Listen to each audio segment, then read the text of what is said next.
कि 2024 के चुनाव के साथ में लोकसभा के हो सकता है कि मध्य प्रदेश, छत्तीसगढ़, राजस्थान के जो स्टेट्स हैं उनमें दोबारा चुनाव होने के आसार आप लोग मतलब बने रहेंगे कि फिर उन विधानसभाओं पर, उन पोलिंग लेवल पर फिर से दोबारा चुनाव कराए जाएंगे। और यदि कोर्ट को लगता है तो वो दोबारा जो है तो उन सारी चीज़ों पर री इलेक्शन कराने के लिए पूरी तैयारी करेगी कोर्ट। अब लगभग मान के चलिए कि मुझे लगता है फर्स्ट हियरिंग पर ही स्टे लग जाएगा। चुनाव रद्द होने के भी तो फाइनल जजमेंट पर है, पर हमारी प्रेयर में वो भी है कि चुनाव रद्द कर दिए जाए तब तक के लिए। मध्य प्रदेश, छत्तीसगढ़ और राजस्थान में फिर से होंगे चुनाव और जिन तीनों मुख्यमंत्रियों ने अभी शपथ ली है उनको बर्खास्त किया जाएगा। और क्या ईवीएम हैक हुई है, इसी को लेकर कल सुप्रीम कोर्ट में एक बड़ी सुनवाई हुई है और इसको लेकर जल्द फैसला आने वाला है। नरेंद्र मिश्रा जी हमारे साथ हैं, सुप्रीम कोर्ट के वकील, जो ईवीएम के मुद्दे को लेकर लगातार सुप्रीम कोर्ट तक पहुंचे और अब फैसले की घड़ी भी आ गई है। सर, बहुत स्वागत है आपका। ये बताइए, कल जो सुनवाई हुई इसमें क्या अपडेट? थैंक यू, आप सबको शुक्रिया और भारत देश के 140 करोड़ की जनता को नमस्ते करता हूं। लोकतंत्र की एक बड़ी जीत थी जिसमें ऑनरेबल से जस्टिस खन्ना के पास यह मैटर लिस्टेड था, उसमें उन्होंने बड़े प्रॉपर तरीके से सुनवाई की। हम आप लोगों को बहुत पहले भी मीडियाज़ के माध्यम से, खासकर सोशल मीडियाज़ के माध्यम से और प्रिंट मीडियाज़ के माध्यम से, फेसबुक और जो भी होती हैं यूट्यूबर्स वगैरह, सब के माध्यम से मैंने आपको केस के फैक्ट के बारे में काफ़ी कुछ बताया है। और आप लोगों के माध्यम से मैं यह भी कहना चाहता हूँ कि कल मैं जब सुप्रीम कोर्ट में निकला हूँ तो मैं सबसे पहले सोच भी रहा था कि यूट्यूबर्स जितने भी हों वो सामने रहें, क्योंकि इन्होंने ही इस मुद्दे को उठाया है। नेशनल वाइड जो चैनल्स थे उन्होंने तो कोई ऐसा नहीं प्रमोट किया और न ही इस मुद्दे को वो ज़्यादा कुछ करना चाहते थे। अब आ रहा हूँ मैं come to the point of facts के बारे में। जब हमारे मुद्दे में 4-5 प्रयास थी। सबसे पहला था कि मध्य प्रदेश के जो 15,000 कंप्लेंट पेंडिंग है इलेक्शन कमीशन के पोर्टल्स पर, उनको विदाउट डिसाइड किए हुए इलेक्शन कमीशन के पास किसी भी आर्टिकल्स में, आर्टिकल 324, 325, 326, 327, 329 कोई भी पावर नहीं दिया गया है। तो इसमें कंप्लीट वायलेशन जो हुआ वो 326 का हुआ, जिसमें उसमें लिखा हुआ है कि इलेक्शन कमीशन है, वो इलेक्शन कमीशन के पास पूरा राइट्स है और पावर है कि फ्री और फेयर इलेक्शंस कंडक्ट करे पब्लिक का। दूसरा उसमें इसके साथ में कि जब कंप्लेंट्स पोर्टल में बढ़ने लगी तो इन्होंने क्या किया कि जो कंप्लेंट्स जिस पोर्टल में बढ़ रही थी, जिस ऐप के माध्यम से कंप्लेंट रजिस्टर्ड हो रही थी, उसको भी इन्होंने बैन कर दिया, इनरेगुलर्स कर दिया।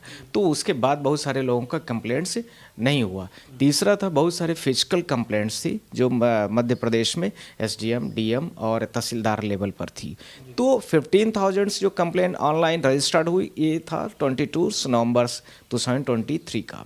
ऐसे ही similar application already pending in the Chhattisgarh election commission, similar pendings before in the Rajasthan.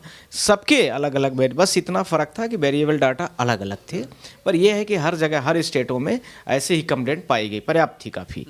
साथ में मेरा यह भी मुद्दा था जो आप लोगों ने बोला है कि ईवीएम को लेकर के, तो ईवीएम को लेकर के 4-5 मुद्दे मेरे रहे, जिसमें मैंने यह बोला कि हर पोलिंग 230 विधानसभा मध्य प्रदेश की, लगभग 90 के आसपास में छत्तीसगढ़ की, 100 के अराउंड में है, और ऐसे ही 200 के आसपास में आप लोगों ने देखा होगा राजस्थान में। मैंने बोला वीवीपैट जो है सारे पोलिंग बूथ के जो भी पहले रुझान आ रहे थे वो कांग्रेस के फेवर में थे सारे। मध्य प्रदेश में भी आपने देखा था, छत्तीसगढ़ में भी देखा था और लगभग राजस्थान से भी ऐसा ही था।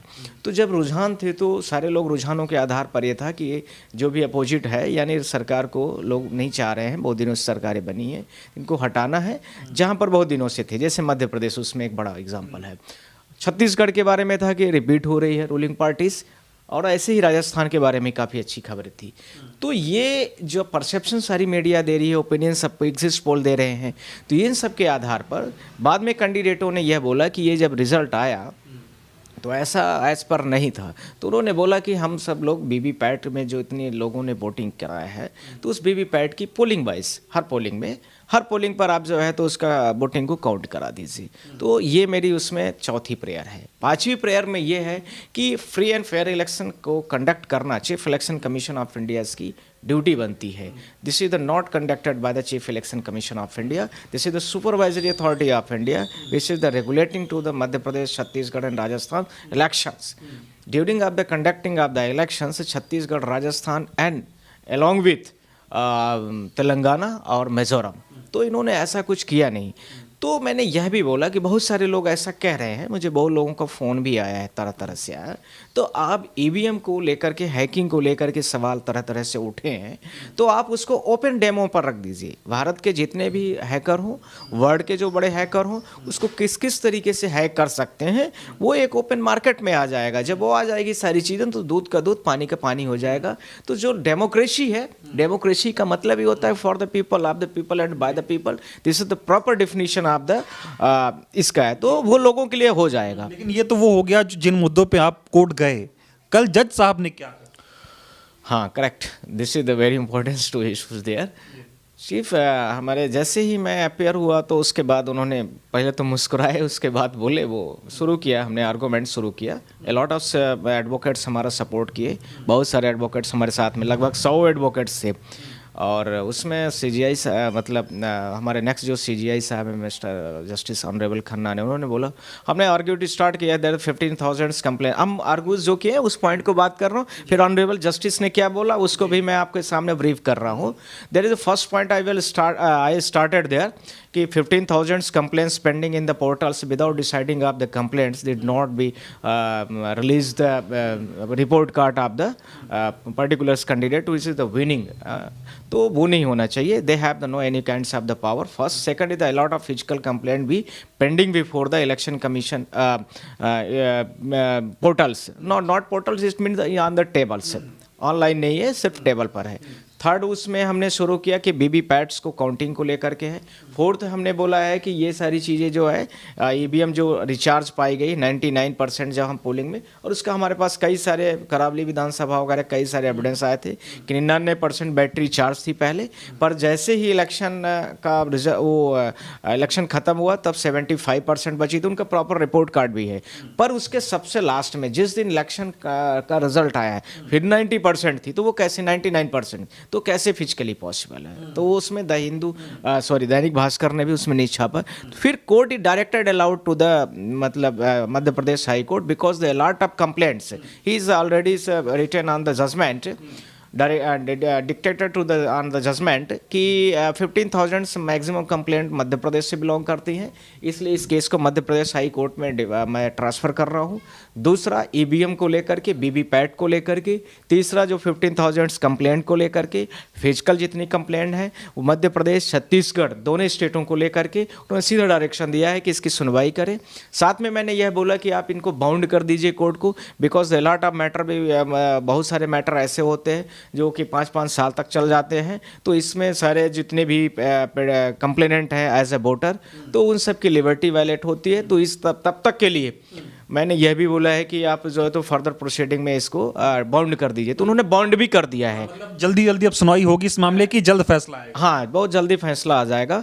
तो कल ये सारी न्यूज़ें जैसे ही पता चली है तो हमसे छत्तीसगढ़ के चीफ मिनिस्टर ने भी बात किया, एक्स चीफ मिनिस्टर ने, मध्य प्रदेश के भी लोगों ने बात कर लिया जो बड़े नेता हैं. तो इसमें ऑनरेबल्स हमारे जो विवेक तनखा जी हैं उनसे भी मेरी बात हुई है. तो इस तरह से सारी बातें लगभग हो चुकी हैं. और मध्य प्रदेश के 230 जो कंटेस्टिंग कैंडिडेट्स थे जो किसी भी पार्टी के हो सकते हैं, मैं आप लोगों के माध्यम से बोल रहा हूँ, पब्लिक भी है उसमें इंक्लूडेड, और कोई पार्टी हो सकती है. भाजपा का जहाँ है भाजपा वाला भी आ सकता है, कांग्रेस का कांग्रेस वाला भी आ सकता है. सारे लोग छत्तीसगढ़ राजस्थान के जो जहाँ इश्यूज आए हैं वो सारे लोग आ सकते हैं और इसमें फिर से अपना एफिडेविट फाइल करेंगे और जॉइंटली केस अब रनिंग लगभग डेली सुनवाई होगी, या इसको 1 महीने में कैसे डिसॉल्व करना है, कैसे ख़त्म करना है, ये सारी होंगी. और हम लोग जैसे ही यहाँ मध्य प्रदेश पहुँच रहे हैं तो उसमें हम फर्दर स्टे के लिए भी हम रिक्वेस्ट करें कि इमीडिएट आप तब तक के लिए स्टे कर दीजिए. कल मैं उस समय पर भी बोलने के प्लान में था और कोर्ट से मैं रिक्वेस्ट भी करने वाला था, पर वहाँ पर जो बहुत सारी चीज़ें ऐसी थी इन्वायरमेंट में, कोर्ट ने सीधा डायरेक्शन शुरू कर दिया. और उसके बाद में उन्होंने हमें यह बोला भी कि mister counsels will you proceed to theirs, I will if you did not give any liberties to high court, यदि कोई लिबर्टी नहीं देता है आपको तो फिर आपके पास ये पूरा पावर होगा कि आप दोबारा जो है तो आ जाए. अभी सबसे बड़े सवाल जो हमारी देश की जनता जानना चाह रही है, क्या अगर सुप्रीम कोर्ट सुनवाई करता है, जल्दी जल्दी स्टे होता है, तो क्या मध्य प्रदेश, छत्तीसगढ़ और राजस्थान के चुनाव जो है वो रद्द हो जाएंगे? ये तीनों चीज़ें अब आप पूरी पॉसिबिलिटी पर हो जाएंगे और लगभग मान के चलिए कि मुझे लगता है फर्स्ट हियरिंग पर ही स्टे लग जाएगा. चुनाव रद्द हो जाएंगे.